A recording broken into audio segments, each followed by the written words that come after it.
Hindi bababa sa 15 residente sa isang barangay sa Mangaldan, Pangasinan na biktima ng online hacking. Nakaalerto si Russell Simorio. Hindi bababa sa 15 residente sa barangay Nibaliw, Mangaldan, Pangasinan ang nabiktima ng online hacking. Kabilang na riyan si Gemma. Nagsimula raw ang lahat sa isang link na pinagpasapasahan sa social media. Nang pindutin ang link, ilang minuto lang, hindi na ma-access ng mga biktima ang kanilang social media account. After that, nahack na, wala na. Biglang yung Facebook ko biglang off na. Hindi ko na magamit. Yung account ko na ginamit nila para mag-set ng link ulit sa mga friend ko. Ang malala, ginagamit ng hacker ang social media account ng mga biktima para manghingi ng pera online.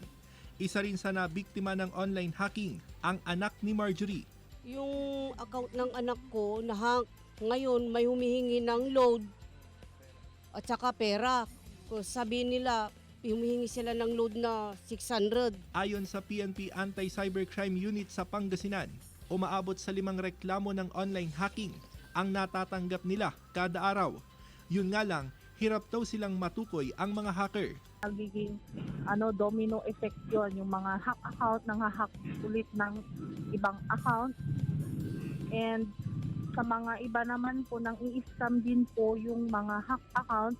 Paalala ng otoridad, iwasang pindutin ang mga ipinapadalang link hanggat hindi nasisigurong lihitimo ito.